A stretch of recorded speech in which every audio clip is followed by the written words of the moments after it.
and we hope that you learn a lot, and if you're wavering, that we pull you over and you vote yes. I would like to bring up our very special guest, Councilmember Bridget Binsbacher. Thank you so much, everyone. I should be clapping for you, first of all, because you're spending your Thursday evening here learning about what's on the ballot. So again, my name's Bridget Binsbacher, and I'm City Council Member for the Mesquite District, which is basically from Pinnacle Peak, Happy Valley to north of Lake Pleasant, from 67th Avenue all the way to Wickenburg, practically. I have lived in Peoria since 2000. I bought my first home in Terramore in 2000 and have been in Vistancia since we bought here in 2004. So there was nothing happening. But I want to thank the Peoria Unified School District. I want to thank the Bond Committee, Casey Franklin and her team, for being here tonight and for all the hard work in sharing the facts with the community, and helping all of you to make an informed decision. Again, I've been here since 2004. I have 4 children, all products of Peoria Unified School District. I'm really proud of the results that Peoria Unified School District helped us to realize with 4 great kids. 2 graduated from Liberty High School. We opened that school in 2006, and we were so excited. My kids are from 13 years old to 27 years old. And at the time when we moved here, I remember talking to the lady in the sales office, and she was saying in 2018 you'll have a high school. You'll have a new high school. And I thought, that is awesome, because I had like a toddler and an infant, and then a 14-year-old about to start high school. And so we bought here with that vision in mind, and we were so excited, and we were really engaged in starting parent clubs and athletic clubs at Liberty High School, and felt such a kinship with those parents. And we started putting our oldest on that bus at 6:20 in the morning and never looked back, and it has been an incredible, incredible ride since. Well, fast forward 10 years now, and obviously, for obvious reasons, that high school didn't come. And so I am now, it was really easy when my 15-year-old started high school because I knew the routine. The bus still comes to the same stop, and she still gets on at 6:20 a.m. to get to Liberty High School. And I'm not complaining because it has been an incredible experience. And it's important that you know that I can connect with all of the people in this community because I'm living this experience with all of you. And people ask questions all the time how the city of Peoria and the Peoria Unified School District work together, and why aren't you as a council member fixing this? Believe me, if I could, I would. I would snap my fingers and have it done because it is so important to my life. But obviously there's a process, and what I can do as a council member is continue to build strong relationships with Peoria Unified School District, get out there and share the word, and more importantly, as a parent in this community, I can share the word and my experience about how important this election is. So everything on the ballot is important, without a doubt, everything. This is a very, very critical time in our country, in our state, in our city.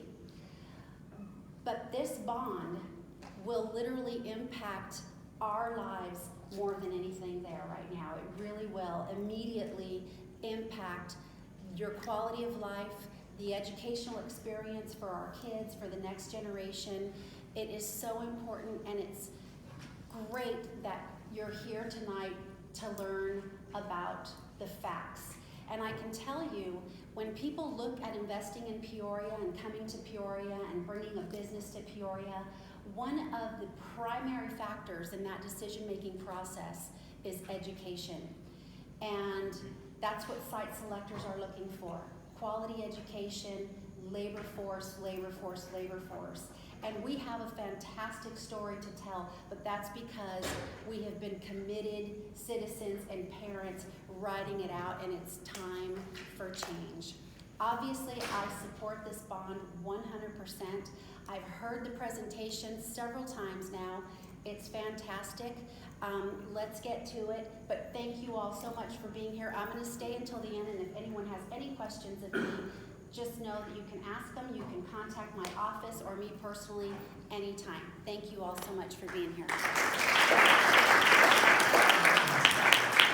I also wanted to thank Siobhan Klein, who was kind enough to set this event up for us. I really appreciate you doing that. The next person I want to invite up, I'll start with Danielle to give the district update. Sure. Danielle Airy. Well, thank you. No, you don't need to clap for me, but welcome on behalf of this community.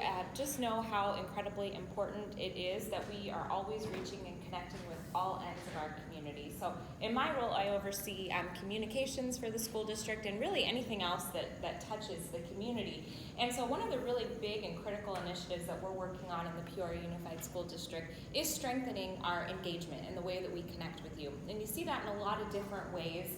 As you're taking your kid to school and the interaction that you have probably with your student and your teacher, those personal connections that you make, hopefully you're seeing a lot more of that electronically as we're trying to engage with you through a lot of our social networks. But it's a really big part of what we're doing is we're trying to outreach to a number of different ways to make sure that you feel connected and you really feel like the experience that you're getting in our district is personalized to you, to your family. Because the truth is, we're huge. We're a really, really big school district, but our hope is that it doesn't feel like that to you. Our hope is that you feel still this small family feel when you're at your child's school and when you're interacting with us. So that's our commitment to you, and I just want to make sure that you know where you can go to get more information related to the bond, related to anything for our school district. And I should note we're really pleased to have one of our governing board members here with us. In fact, our governing board president, President Monica Ceja Martinez. So thank you for being here.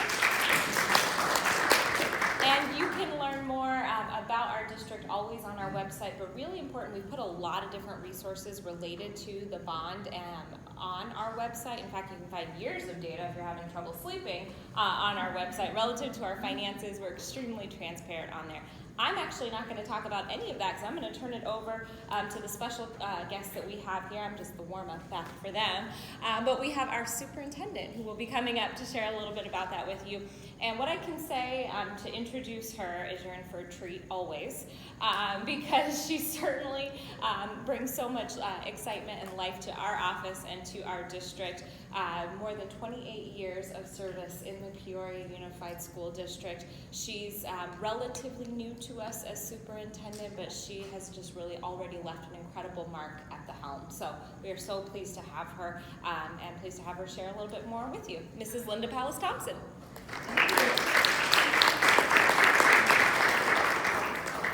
It is a delight to be here. I should have packed a bag. It was a long ride from as I was driving out here, as Danielle said, I've been in the district for 29 years. And we drove here, I said this at our opening, I drove here from Chicago with my family. There were 4 of us in the car, my husband and 4 children, all grumbling.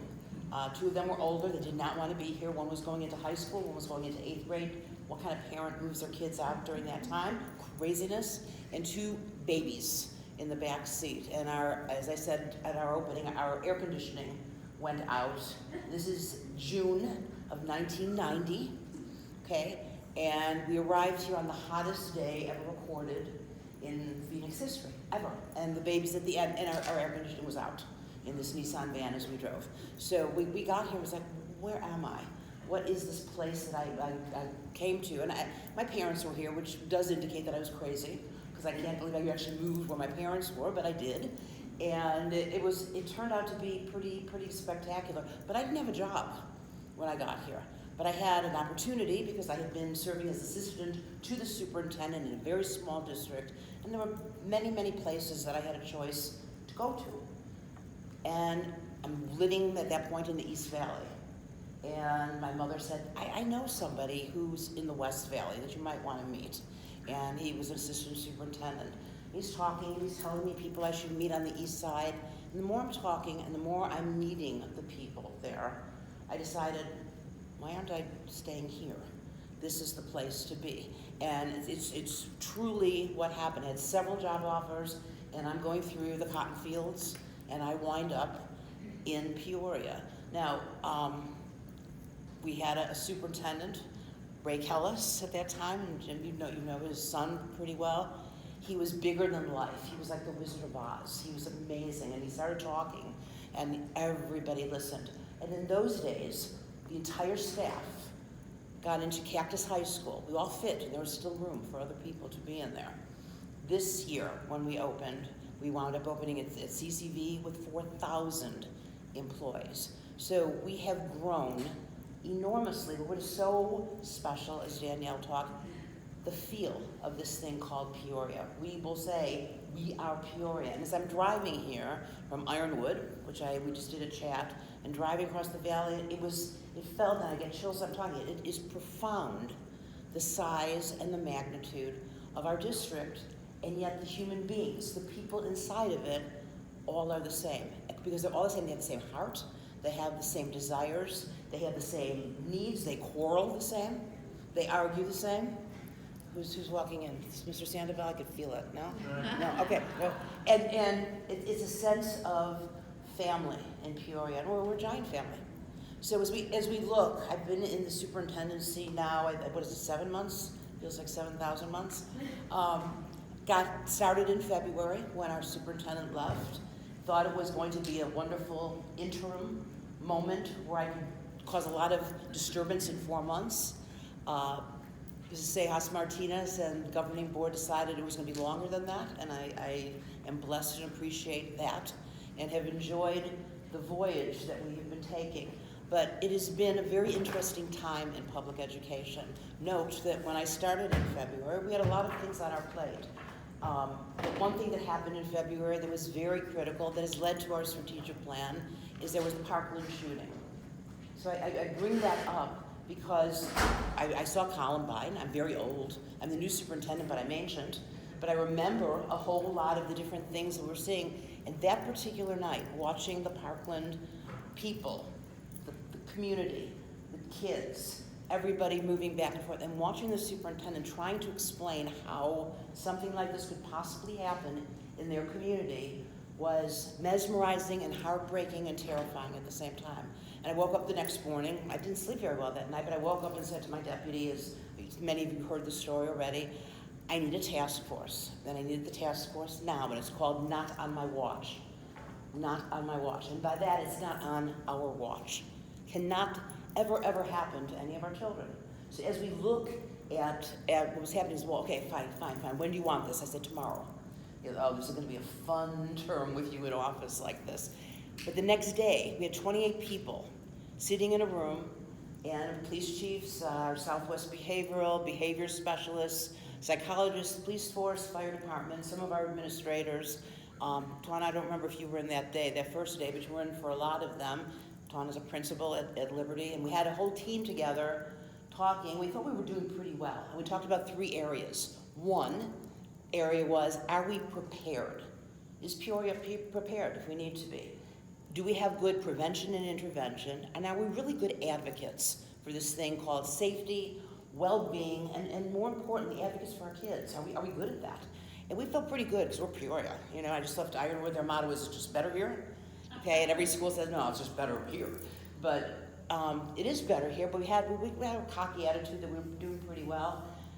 But after about 2-3 weeks, the team came back together and said, we're good, and we can even be better. We can really be better at what we're doing. A team went out to FEMA training.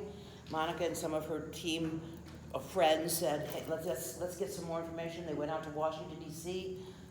John was one of those key players, John Croto, Chief Operations Officer, and we put together a plan, and we've just had SEPTED training, an emergency operation plan, a whole group of other things that are happening right now that have moved us from pretty good to outstanding.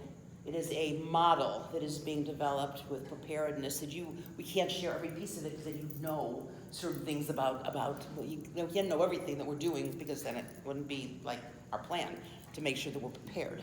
Not that any of you are killers or murderers in here, I'm sure that that's fine, but we don't share those types of things. But we do make sure that it's now monitored and checked and practiced, and then they have SEPTED training where every single one of our schools is going through a full, complete, nonstop 50-page audit of everything that they look around, and the team was trained up to say, I said, the way the lights are hitting right now, is that safe up there? I'm thinking that light might cause some problems, or I'm not able to see who's behind me out there, and they can see me. How do we fix that? 50-page reports on everything. Now, the point of that is that's a piece of our strategic plan, and that plan is critical to look at and say, how are we moving forward, not for tomorrow, but for the next 10 years? We're putting things in place that are not just, let's just solve the problem, get it done. What are we doing to ensure that we have the right mechanisms in place for that, along with prevention and intervention? We've assembled Southwest Behavioral, a group of psychologists, social workers, to sit around a table to audit all of what we have in our district and to come back in about 2.5 weeks to say, here's what we need, to do the same kind of plan. So that's how we do business, and that's how we're continuing to do business, because as you look especially at this part of the valley, it is growing, and it requires a very sophisticated way of looking at this thing called public education. And we're pretty excited about it. You can be proud as parents and community. You have a team together, because when you look at the school district, it's through different lenses. One is the safety plan. Another piece is through this component called student achievement. We're pretty proud of our student achievement. What we're focusing now, though, is on our growth. We want to ensure that every child, no matter how they come to us, grows a minimum of a year in a year. And more if they're a little bit behind. Or if they're gifted, more. Because each child should be able to grow either at their pace or at least a year and a year more in a year. We're bringing the gap down with our special ed students, with our ELL students, with any of our minorities. That's our focus in achievement. And the other focus is on, are our kids ready to be citizens of the future? So we're spending a lot of time on civic and personal responsibility, whether it be some financial literacy, knowing how to be peace warriors, and know what that means, how to communicate effectively. Our student council is becoming rapidly not a student council to just sit and talk about homecoming and prom, but they're elected officials. And now we expect them as elected officials to give us the input that we're expecting to make the right decisions. That's student achievement, that's safety. We want to be good stewards of the resources that are there. You'll see people talking about the bond, well, you know, people don't need money, public education. We really, really are amazing stewards of our resources, and understand, I have a CFO who I thought would be running in here tonight, because that everything we're doing is very meticulous on ensuring that we're doing all the right things, doing it right, doing what's right, and doing it right now. So she's very, very solid on that.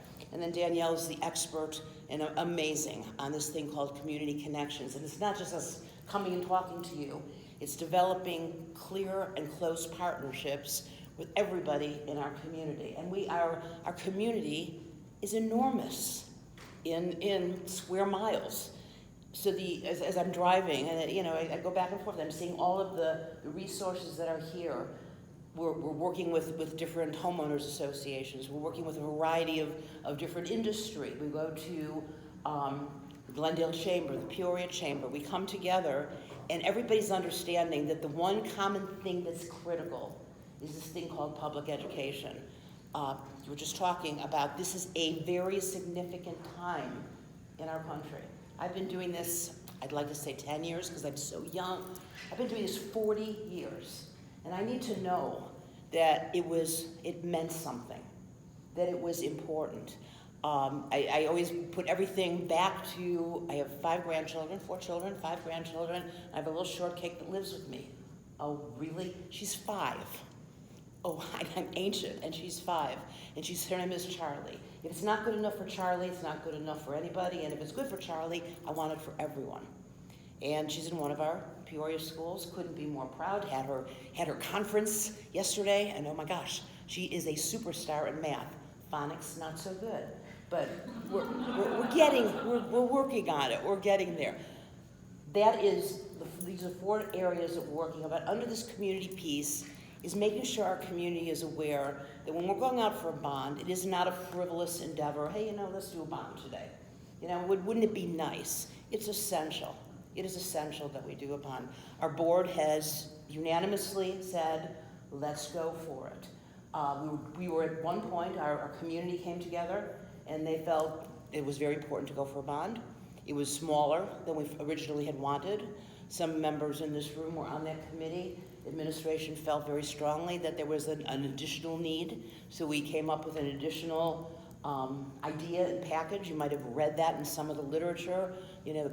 People said this, but they went ahead. No, the community said we needed a bond to take care of a lot of our schools, and then administration said, and we also need to do some building because it is enormous up north, and it's enormous down by Ray Kellis. The growing is happening in all areas across the district. If we made any mistake in going for this bond, it was probably not going for a bigger number to allow for us to build 4 or 5 schools, because we certainly need another 2 or 3 up here, and we probably need at least 1 more around our Ray Kellis area, which, it honors Ray Kellis, and we're not just building it to honor him, we're building it because there's growth occurring. We have 37,000 children. Some of the literature that I've been reading says 35. It's 37 to 30, I believe, or 31 today. I think we got 1 or more students. It's continuing to grow. It's been stable, and it's continuing to grow. The lack of growth in students is probably because so many of them are moving to some charter schools that are around there. Let me point out, though, that many of those children, we have one right by the district office. Many left, many returned. And part of the reason is we're better. We happen to be better because, number one, we take every child, every single child. We don't pick and choose who can come to school. Every child, because it's public education, is there. We provide things in our schools that many of our charters do not because they don't want to, possibly because they don't have the money, and possibly that's not the focus, but it's between our CTE programs, our arts programs, our arts theater, our sports. Oh my gosh, it's going to kill me. So, sorry, I was going to say the sports today. The sports programs, the academics that we offer, the tie-ins to our community, the internships, advanced ed, AVID programs. Nobody can compete with the opportunities that we were able to offer as a public school. And I think the biggest piece is we are not accountable to stakeholders. We're accountable to our community. And so it's up to you when we hear from you and you work with us as partners. That's what's essential. So if this democracy, this thing that everybody talks about in the news that's very fragile right now, it's no more fragile than public education. But what continues it moving is when all of us together say, I need to go out and vote. I'm not supposed to tell you, but I'm not on my hour right now how to vote. So I can't tell them how to vote. You know how Okay, I can't tell you. And I said to a group, I don't care. I do care how you vote. But more importantly, I care that you do vote. That is essential. What we find with many of our educators, and I need you to know, we have to put it on our thing. Our Red for Ed movement, which was also the beginning of my tenure, three months in, and whoa, everybody's gone but us. Yeah, that's fun. What are we doing now? So it was kind of an interesting ride. That was on Jeopardy last night. Our Red for Ed in Arizona was a question on Jeopardy, okay? And it wasn't like, what did Linda do in Arizona? That was not the question that was there, but it was. And it said Red for Ed, and it showed pictures of the flood of our teachers moving. This thing called public education is the thing that continues our democracy. It is essential, and the key is our people have to vote. We have been accused, educators specifically, of being terrible voters. The north end of our district has also been accused. They don't come out to vote. I don't care, I do, how you vote, but I do care that you vote. Because if your vote is no bond, then we have to make other decisions on how we are going to be really good at protecting your resources. That's essential. Your vote is your voice, and that's huge for how we move forward. So please make sure that you do, make sure other people do, and then I'm going to invite John up to go with some specifics, if you could, if we have some time. you decide some of the specifics of how the money in a bond is going to be used across our district and up north here. So, John, could you join us? Sure. Me? Thank you. I'm an us, me? Good evening. I'm John Croto. I'm the Chief Operations Officer for the district. So welcome. Thank you for being here. I know it's your time in the evening and all that. I just appreciate you coming out and listening to us for a little bit. I'm going to share some information about the bond with you. Why? Really, there's a lot of misconceptions.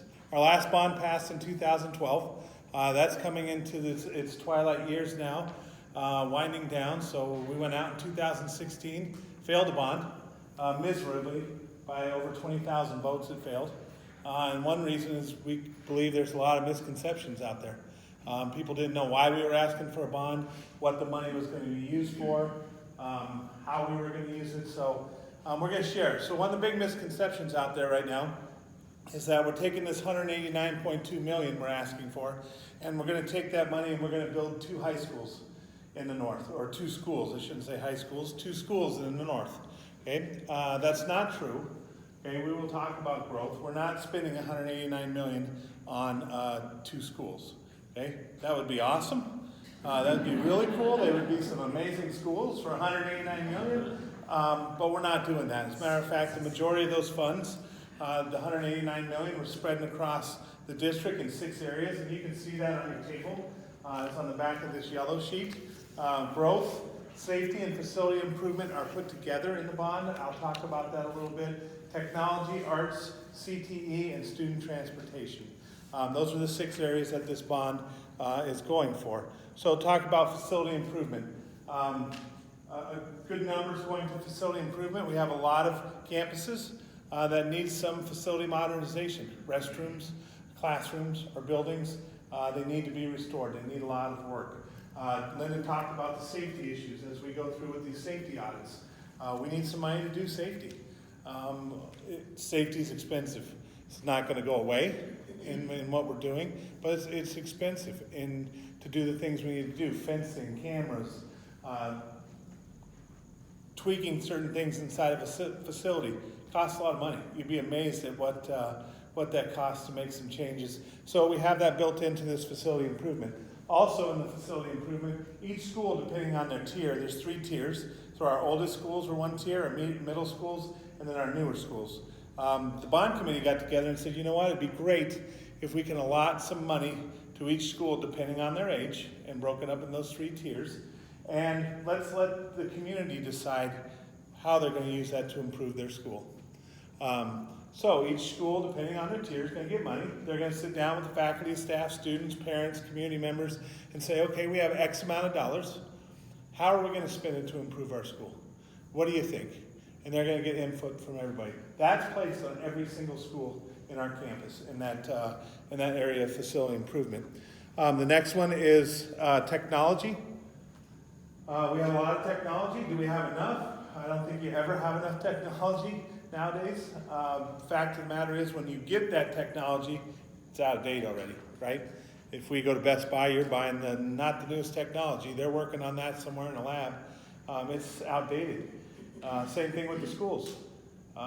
They're using kind of outdated material. We need to keep that up. We need to keep buying new kid computers, teacher computers, Wi-Fi, copy machines, routers, things that keep us all moving in the district. That's something built into this bond. Also, you see arts there. We have band instruments, chorus supplies and instruments, dance, band equipment, all that built into this bond. That's a whole area for every single school in our campus. Career and technical education. As most of you know, we have 7 high schools in our district. They have very robust career and technical education programs. Like technology, it takes a lot of money to stay state-of-the-art. These kids are learning engineering, medical, business, you name it, on state-of-the-art stuff that's actually happening out in the industry right now. In order to do that and stay up with that, they need to be upgraded. And we've built in $500,000 actually for every CTE program in our district in that category. So all 7 high schools will have money to update their CTE. Student transportation. How many of you have been by the Transportation 101 in Peoria? If you've driven by, you can't miss it. It is an amazing operation. Hundreds of buses are out there. And what they do is so important because we can't do what we do as educators if we don't get the kids. They bring the kids, they deliver them safe to us. They do amazing work to keep our buses on the road, keep kids safe. And the fact of the matter is, some of that fleet's getting old. We need to replace some of those buses. They do their best to keep them. Some of our older buses need to be replaced, so there's money built into there. The next piece is growth. And that's a piece that we need to address. Everybody up here lives in the north. By the way, I live in this community. It's exciting for me for like the first night because I'm about 2 minutes from home and they're not. So usually it's the reverse for the last 3 months.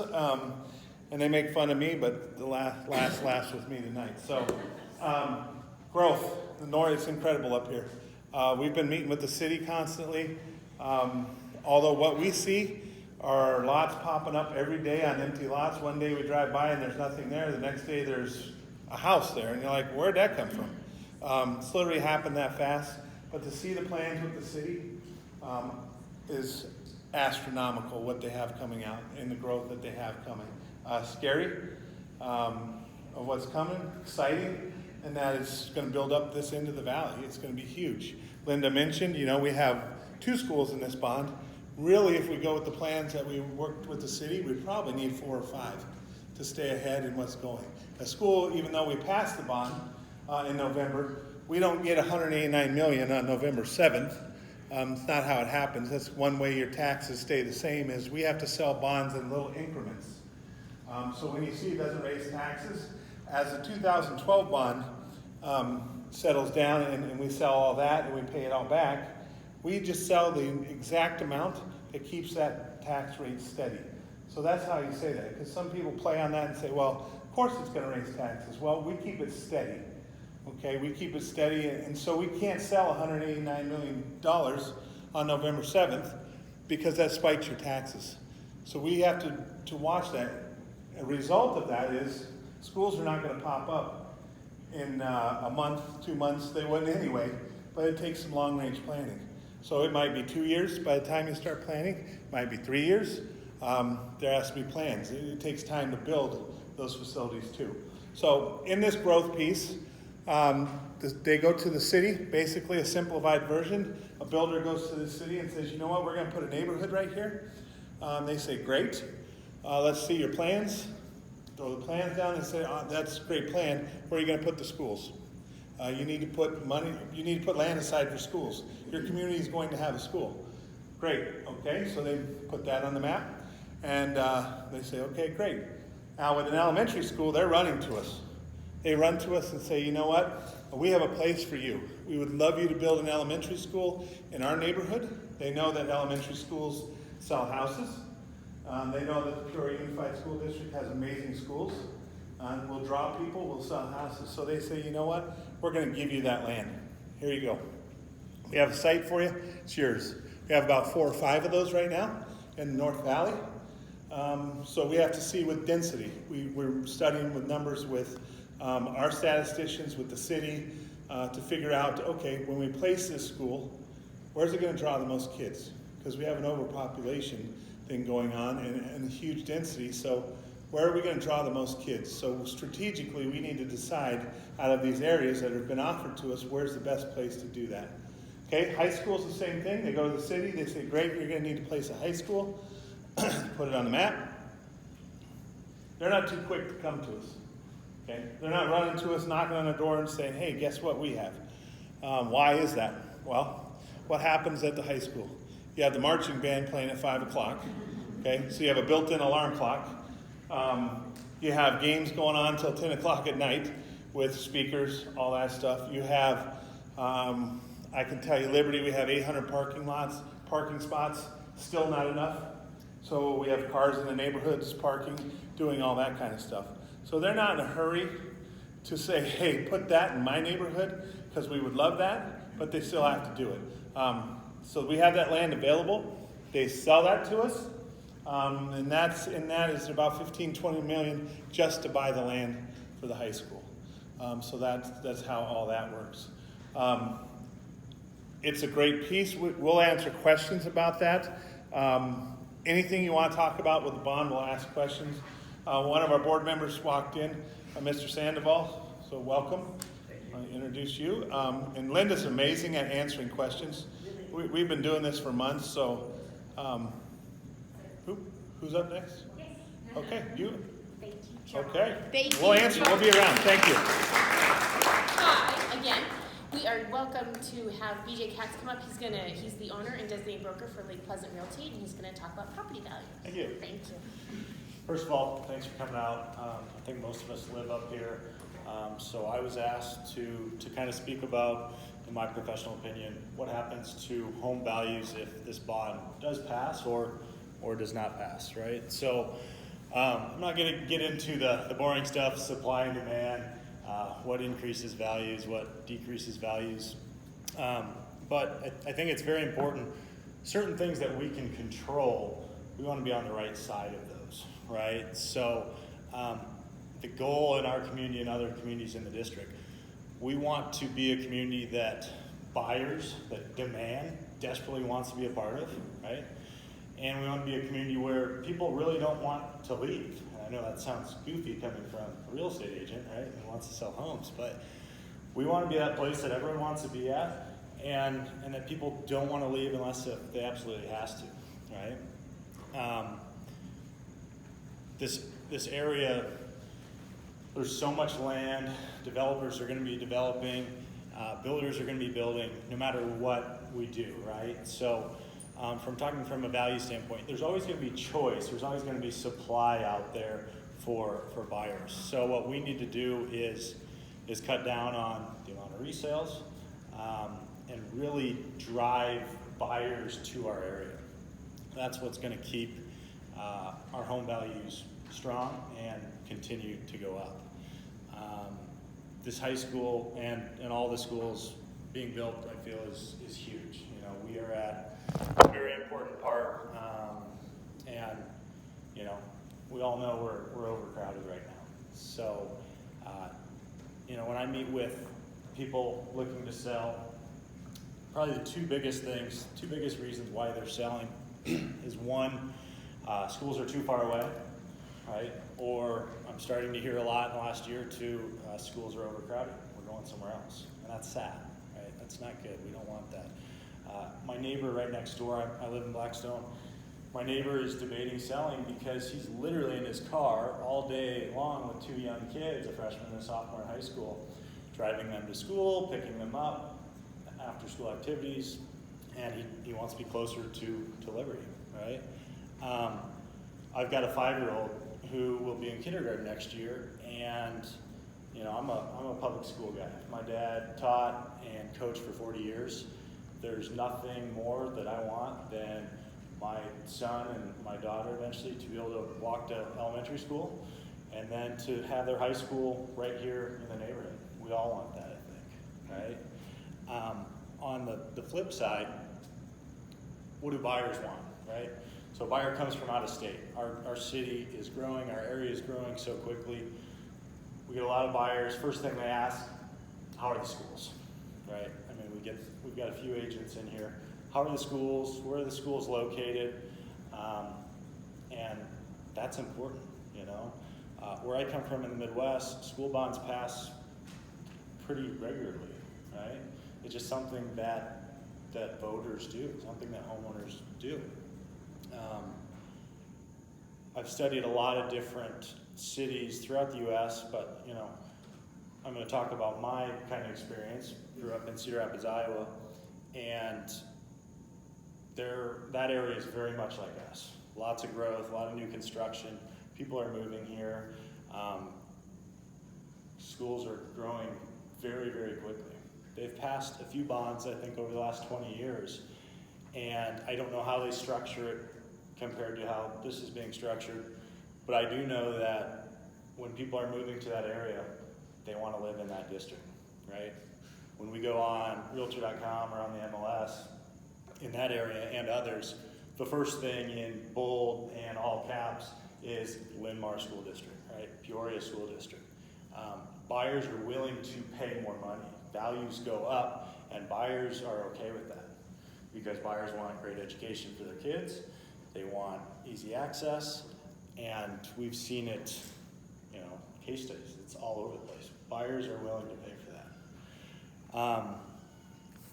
that. One other thing I wanted to touch on, this is more local, but I really feel like this new high school could jumpstart the commercial core. So for people that live in this area, we've been wanting this commercial core since we all moved here, right? There's 320 acres behind the Safeway, and businesses, people that would be interested in that, they care about one or two things: rooftops, right? They care about rooftops and what's the median household income, okay? I feel like the school being there is gonna really help our demand, people, our buyers wanting to live in this area, wanting to live in this community.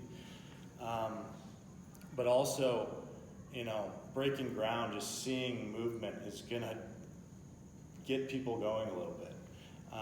And then think about all the people that are gonna use that space, right? Students that have time off in between classes, they want somewhere to eat, somewhere to grab a coffee, which I didn't know kids drank coffee, but apparently they do. Teachers that are driving into the district that don't live in Vistancia, they're gonna grab something to eat, want something to do after class, right? A big one that I don't think people think about is, we're talking sports, right? Opposing teams, opposing fans, opposing parents come to the school for different events, whether it's sports or after school activities, and they're gonna want somewhere to eat, somewhere to hang out before the game, after the game. So I truly believe that the school can jumpstart this commercial core, which 99% of us desperately want,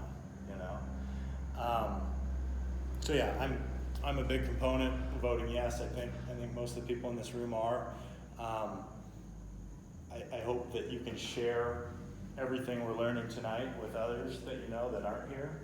I think it's exactly right that we see on Facebook and on social media, everyone's complaining, everyone wants this, but not everyone shows up to this. Not everyone's registered to vote. Not everyone votes. So, it's on us. It's on the strong people that showed up here. So we gotta spread the word, and I hope we all do. So, thank you. Really quick question, since you are a realtor. One thing, living next door to Trilogy, where it's a 55+ active adult community, I have heard comments from them that they are afraid having a high school up here will actually drive their property values down. How do you respond to an adult community where they don't have kids in the school, so they don't see it as a benefit to build one up here? Any idea why they think it'll drive values down? No, that's what I'm asking you. So, the one thing I can think of is, for example, Verado kind of built their high school ahead of time, right? As well as kind of their commercial division. And to get to that, you've got to drive through Verado. The developer here planned it very well, where the high school, I believe, and all the commercial core is right off the 303. You're not driving through the community, you're not increasing traffic. And I know that's been the complaint of some people, so that's the only thing I can think of. Otherwise, I think it's maybe an excuse. But I also think there's a lot of people in Trilogy that, a lot of us come from other places. People realize education is extremely important. Our kids are our future. I think we hear the vocal minority. I've talked to I do a lot of business in Trilogy. I've talked to a lot of people that are totally for this, right? I hope they're voting. I think they are, but I don't know why they would think it would decrease values, I guess. BJ? Yeah. I can maybe speak to that, because I hear that too, and I think can I just hang out with you here? So I think they're concerned that maybe, why would someone want to buy my home here with a tax that includes, dollars for the school, an additional tax for the school, when they can go to another community that doesn't have it. And so that scares them, that gosh, they're gonna pay a premium in property taxes to come buy a home in Trilogy when they can go somewhere in another retirement community and not have to do that. I tell folks the benefit to all property owners is tremendous, because what it does for our quality of life to have a strong school system. And that's how we build beautiful, vibrant communities. That's what our country was based on, was a strong, amazing public school system. And we all share in that responsibility. So if someone says, I don't want that responsibility, it's not who we are, it's not our culture. And it will help their property values. But from what I get from a lot of the retired folks, which a lot of them, I have to say, a lot of the folks in Trilogy say, we gotta do something about this. We need an additional high school. We have to change education, our reputation in Arizona. So many are very positive and very supportive. But I think it comes down to dollars and cents. They're afraid that someone's gonna pick a house in another community where they don't have to pay that tax. But when you look at what those communities, the culture in those communities, and the amenities, and the strong community feel that they lack. They're missing so much. I mean, it's apples and oranges. You can't compare a community that doesn't have a commitment to education to a community that does. And that's what I try to tell people. And it's a responsibility that we all share. And in this particular case, at this particular time, this is an extension of a tax that already exists. It's not added on top of a tax, on top of a tax, on top of a tax. It's just continuing that commitment from that 2012. I hope that helps. Thank you both very much. These were great questions. We are very lucky to have the principal of Liberty, and he's going to come up here and give some insights about. We promise he knew Mr. Argyris. Yeah. Okay. All right. I didn't know I was speaking tonight. I thought I was just. I told you you made the agenda. All right. Okay, so I was hoping I wasn't speaking tonight. I'm hoping I wasn't. I could just talk about the general health of the school, because I'm an outsider. I came from the outside. This is only my second year. So I have a different perspective. I have a perspective of driving in to a different community. Okay, I can tell you, this is my 30th year in education, and Liberty High School is the most different school I've ever been at. Okay? And because I think that our school provides something different than the other schools that I've been at for the last 29 years. It's more than just credits. It really is. It's more than the credits that we get this kid and give him a diploma and let him walk out the door. It's much, much more than that. It's the experience. Last night on our campus, if you would have come and watched the center, we had 50 kids dancing in the middle of the courtyard to Neil Diamond. Where does that happen in America? Right here. Right here. Right here. But that, it speaks volumes of what's different. Our kids want to come back. We had food trucks all over the courtyard. We had, teachers walking around. We had parents walking around. We had kids around. It's more than the credits. And I think that's what people miss and forget. If my administration comes to me and says, we got to stuff another 500 kids in your school, we'll do it. But we'll lose something. We lose what we're really about. That's about this community of learners. Okay, it's more than credits. The older I get, the more I realize that. I have a 21-year-old son at the U of A. It's more than that. I won't tell you what school he went to, but when I talked to him, he didn't really care about his high school experience. I loved high school. I loved high school. I loved it. I still have strong friends there. My brother loved it. My sister loved it. I came from a small town. And that's what we have to keep. And I think that's powerful. It's more than the credits. Everybody asks me. It's more than the credits. It's experience we give this kid so that when they leave, they say, wow, I really loved where I went to school. I really liked it. I really felt good about that. Now I'm in college. I'm working my tail off. Liberty's a tough school. Don't kid yourself. Our scores won't match anybody in the state. We just went there. We're an A school. I'm proud to say that. We can compete with anybody. So it's both. We can't just let one go and not the other, But we've got some fantastic teachers there, but it's about the community. It's about what we provide those kids when we send them out the door and they come back and go, I really loved what I did at high school. That's what makes kids successful when they leave. Okay, that's what makes them successful. So, what else would you like to talk about? We have a big football game tomorrow. You guys should show up. It's going to be exciting. We had a parade today. It was a really nice parade. It was exciting. Love that stuff. Yes, it was. There was. Thank you. You bet. Our final presentation for the evening is going to be from Annette McCarty Abraham, who is also a member of the Bond Committee. She's a member of the PAC, and she's also president of the PUPC. Jill is Bond Committee too. So I need to make it really super fast. Parent at Liberty. I had another kiddo graduate 2017. He's honors up at NAU. So I think bragging rights are on the table too, because our school district has done great things, and I appreciate it very much. That's why, volunteer as parents to do stuff like this and just try to reach out. A couple things that came up, being on the Bond Committee, back in the day, Peoria was 7 square miles. It's 180 square miles now, and we're only 40% built out. So when we get an alternative that's taped to your doors or your garage doors by local community members that want to vote no, I would say that those aren't all the facts. And so that when we can share the positive on what schools do to improve our area, what a good strong districts do for our community and our kiddos and our property values, and we're growing our economy out here, I'd much rather share that message. One of the things that a friend of mine brought up real simply was, hey, where is the question on the ballot? And they were looking on the back with all the propositions, and it's a little bit tiny. So it's under Peoria Unified School District up on the upper right, and it says question, yes or no for the bond.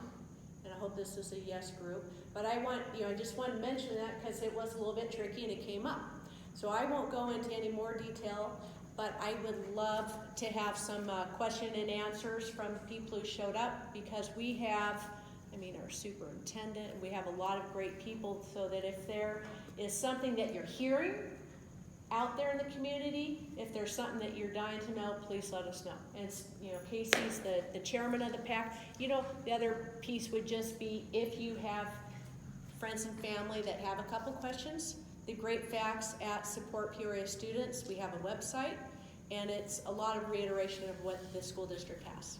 So, thanks. Yes, sure. Can we just address the constantly hearing about we wouldn't have this problem if we didn't allow so many variances? Yes. I've tried to reiterate 1,000 times that, I always get we have less students now than we did before, we don't need another school, we need to rezone, bus the kids somewhere else to the high schools that have less kids. Clearly they're not in my home where my child had to get up at like 5 o'clock in the morning to do her makeup. If she were a boy, it would have been 5:59 out the door for 6:01. But I've looked at the numbers and I've told them, and I just want to make sure everybody hears this.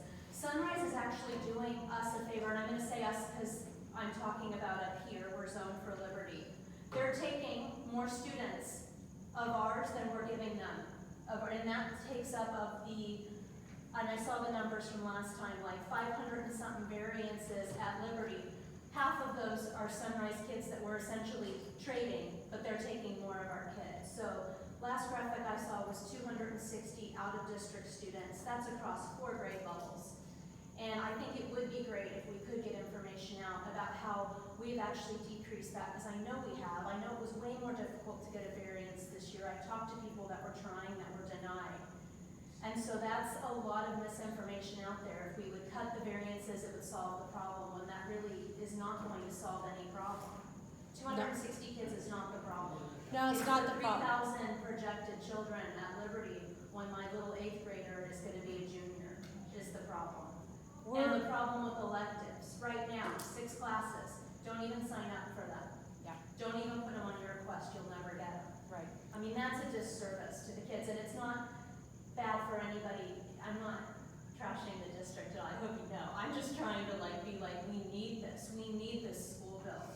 We need the people in the room here to continue to educate those around us, because being on the bond committee, I got the big bad charts of everything, and the Liberty High School had a couple hundred kids that were actually out of district last year. That number, I believe, has gone down because that would have been graduating seniors. So that, right now, Liberty has 2,345 students. The capacity when it was built by the architecture firm was for about 1,800. So with that 200, before we even get to variances, we were overbooked, like an airplane. Okay, so variances really become a moot topic. It's the same thing over with Sunrise Mountain has an enrollment of 2001. If the capacity, if it was built for 1,800, then that's kind of a moot point. I got the boundary changes to move the kids around. My kiddo, the first one that graduated 2 years ago was zoned for Liberty. The second one, they moved us over to Sunrise. He stayed with brother. So we're one of that big swap of a couple hundred kids that are zoned for now Sunrise that go to Liberty and vice versa. And like Siobhan said, there's more that so there's a difference. There's the in district, within the district schools, and I can show you the big chart of everything that shows you maybe which teacher takes her kid with her from the Liberty District to Centennial, so we know by school who gets swapped back and forth, and but the big thing with our growth is before we even consider the variances, we're overstaffed, and then all of the projections, like the city of Peoria's where they say we're 40% built out, they have increased significantly, so that we need the room in the schools up here. That's why we need this. Can I also just add one thing, besides the funding that does come in from